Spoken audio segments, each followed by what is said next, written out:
This short story was published by Kitaab International.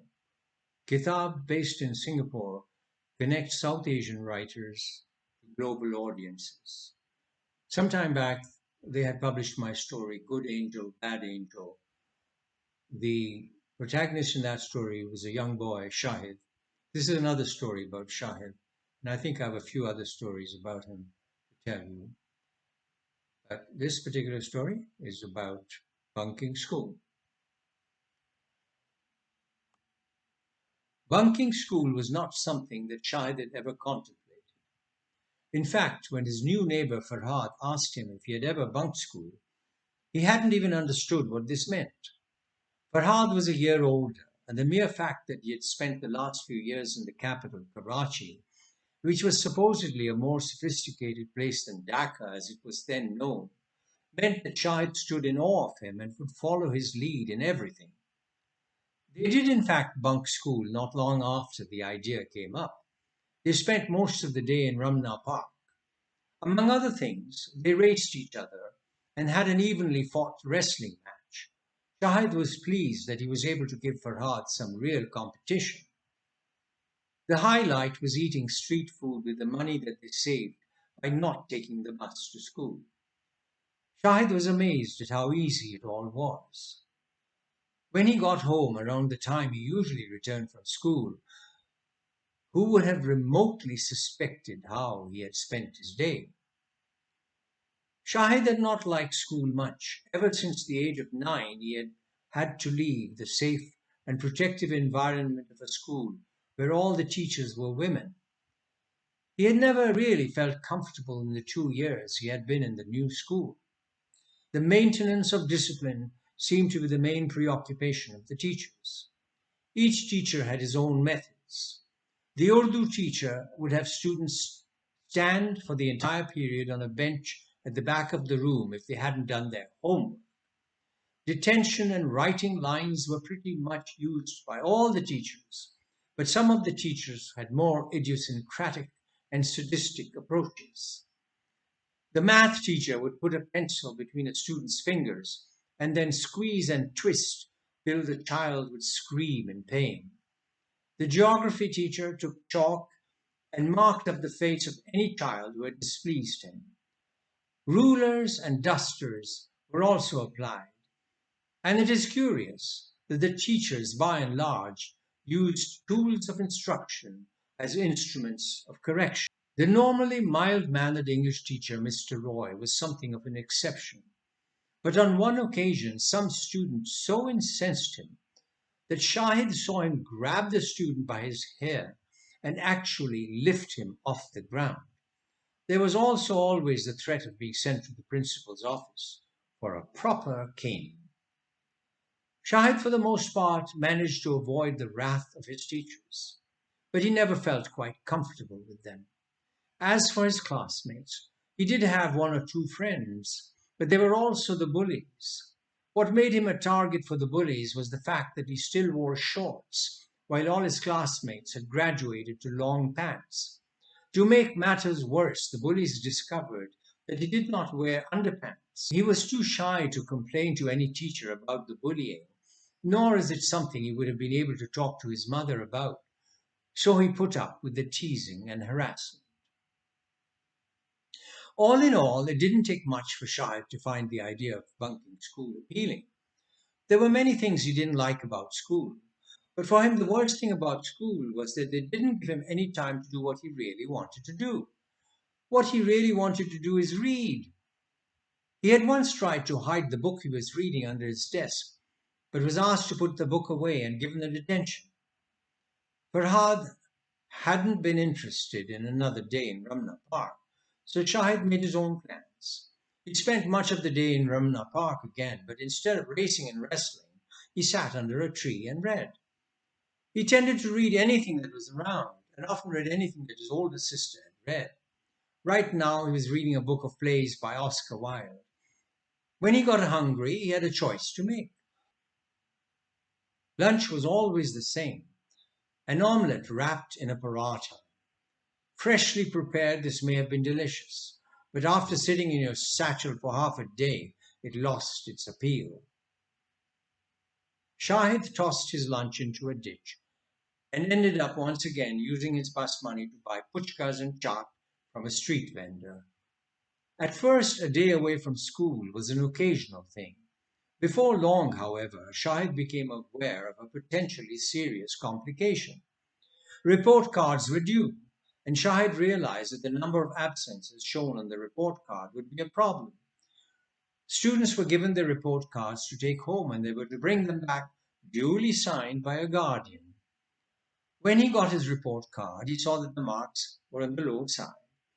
But the real problem was that it indicated he had been absent from school 7 times. He didn't know what to do. He found that with an ink eraser, he was able to erase part of the number 7 so that it looked like 1.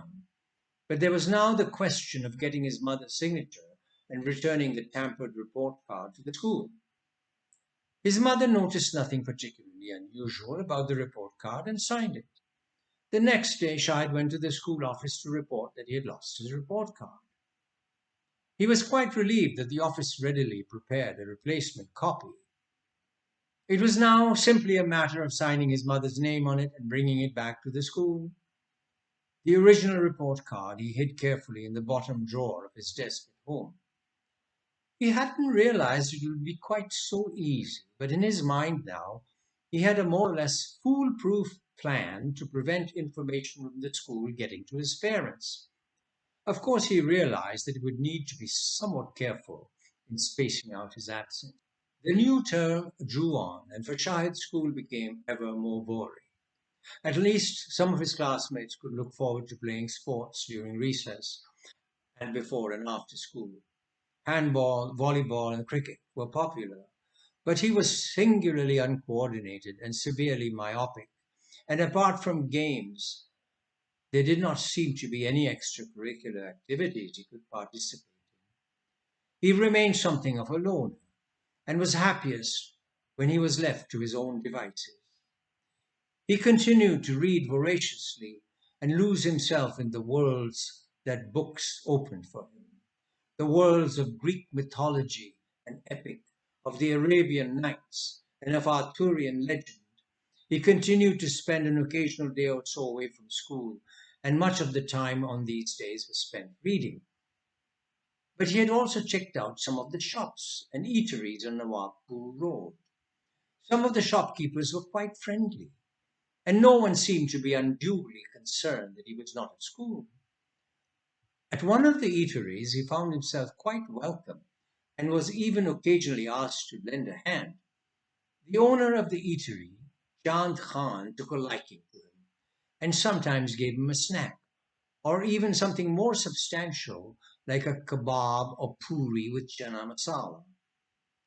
Before long, it was time for the next report. As he had planned, Shahid simply signed his mother's name on the report card and brought it back to school the next day. He now carried out the other part of the plan. He dug out the original report card, and it gave him great satisfaction to enter the marks, comments, and numbers of absences in the appropriate places. The last thing was to forge the principal's signature with its distinctive American style penmanship. He was delighted at what a professional job he had done. His mother, too, was delighted that he had done so well. Shahid had, of course, put down 0 for the number of absences, but he did get a bit carried away in assigning his marks. It turned out to be a fatal mistake. Later that week, Shahid celebrated the success of his scheme by taking a couple of days off. On his second day, he dropped by at Chand Khan's place. Chand Khan had a friend there with him, a Punjabi, whom he introduced as Sukrat Chacha, or Uncle Socrates. Chand Khan told Shahid that his friend was a brilliant person whose wealth of knowledge was appropriate to his name. Among his accomplishments were palm reading and astrology. Sukrat Chacha had also traveled extensively and had many stories about his travels in places like China and North Africa. Sukrat Chacha offered to read Shahid's palm. Shahid had never had his palm read, though he had checked out Cairo's book on palmistry. He presented his palm to Sukrat Chacha, who studied it carefully for a while. Then he said he had seen something very bad in Shahid's hand, so he was not going to say anything. Shahid was rather perturbed. He asked Sukrat Chacha if the bad thing was imminent, and Sukrat Chacha said it was not going to happen till some years later. Shahid wondered what it might be. Was he going to commit some awful crime, fall prey to some dreadful disease, meet with some other calamity? Sukrat Chacha would not say, and Shahid considered the possibility that it was just some sort of psychological game that Sukrat Chacha was playing. He put it out of his mind and thought no more about it. Everyone's attention now turned to the kebabs and parathas that Chand Khan had prepared. It was around 4 o'clock when a very satisfied Shahid reached home. He was met by his sister. "Where have you been?" she asked. "What do you mean, where have I been? I've been at school." "Well, not the school where you were supposed to be. They told Mummy you weren't there yesterday either." Shahid's heart sank. He realized now that this would probably not have happened if he hadn't entered such stellar marks. His mother hadn't been able to resist the anticipated pleasure of basking in praise and congratulations for having such a brilliant son. Instead, it must have been such a humiliating and embarrassing experience. He knew he would never be forgiven. He knew also that what would upset her more than anything else would be his forging her signature. Punishment would no doubt be harsh. He wondered what his father's reaction would be. Whatever happened, the days of bunking school were over. He was depressed at the thought that what seemed like years of drudgery and boredom lay ahead with no respite in sight. And in the end, if Uncle Sokrat was right, some dreadful and nameless calamity awaited